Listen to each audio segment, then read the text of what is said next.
بلال بھائی، میرا ایک سوال تھا، وہ یہ تھا کہ اب وہ کہا جاتا ہے نا کہ اسلام میں یعنی کہ اللہ کے نزدیک بھی اور اسلام میں زیادہ یعنی کہ یعنی کہ اللہ کے نزدیک یعنی کہ وہ ہے اسلام میں جس کی کنٹریبیوشن زیادہ ہے نا، ٹھیک ہے، اسلام میں. تو میرا ہوں سوال یہ تھا کہ آج آ کے ہم نے جو ہے وہ 4 امام یا 5 ہیں جتنے بھی امام ہیں جو کہ فیمس ہو چکے ہیں. فار ایگزامپل سب سے زیادہ جو ہے وہ امام ابو حنیفہ کا نام لیا جاتا ہے نا.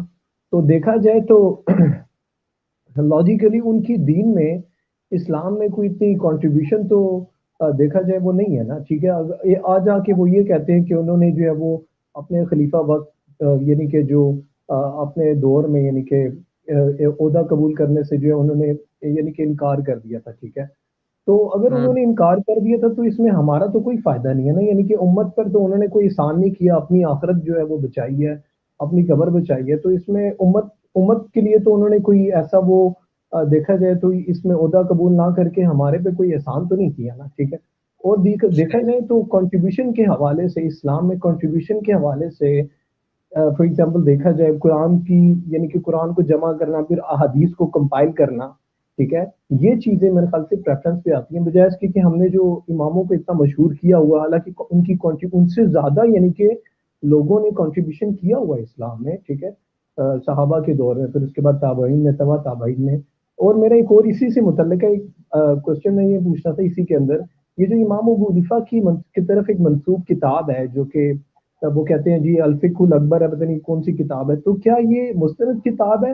اور اس کو یعنی کہ علی بھائی کا تاری میرا مطالعہ ہوگا اس کتاب کے متعلق. تو یہ کتاب کس لیول پر آتی ہے؟ یعنی کہ امت میں یعنی کہ ان کی واقعی کی طرف ان کی واقعی یہ کتاب ہے، اور اگر ہے تو یہ کس لیول کی کتاب ہے کہ اس کو جو ہے وہ پریزنٹ کیا جا سکتا ہے، یعنی کہ خود پڑھا جا سکتا ہے، اس سے رہنمائی لی جا سکتی ہے، یا قرآن اور حدیث ہمارے لیے کافی ہے؟ السلام علیکم ورحمۃ اللہ وبرکاتہ. علی بھائی جی وعلیکم السلام ورحمۃ اللہ وبرکاتہ. ولا حول ولا قوۃ الا باللہ. اللہم صلی علی محمد وعلی آل محمد. کتنے سوالات ہیں جی آج؟ جی علی بھائی 36 ہیں لائف سٹوری سیشن کے سوال. جی 36. اللہ کا نام لے کے شروع کریں. ہاں جی بسم اللہ الرحمن الرحیم. پہلا سوال ہے اطہر رمضان بھائی کا، راولپنڈی سے. وہ پوچھ رہے ہیں امام ابو حنیفہ کی جو بک ہے فقہ الاکبر، کیا وہ اتھینٹک ہے؟ اس سے کوئی رہنمائی لی جا سکتی ہے دین کے معاملے میں؟ چھوٹی سی کتاب ہے میرے بھائی، اس سے کیا رہنمائی لینی ہے؟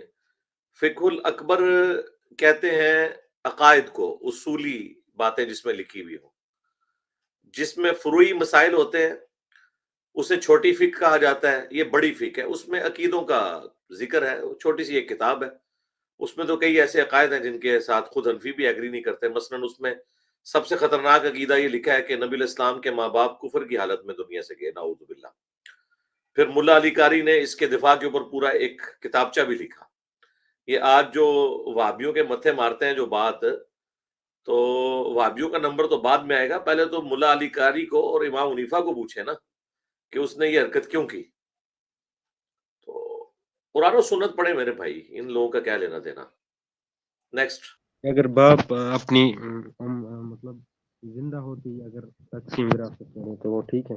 کوشچن نمبر 2 ہے شاہ سکلین بھائی کا، انڈین آکوپائڈ کشمیر سے. وہ کہہ رہے ہیں کیا باپ اپنی زندگی میں اپنے بچوں میں وراثت تقسیم کر سکتا ہے؟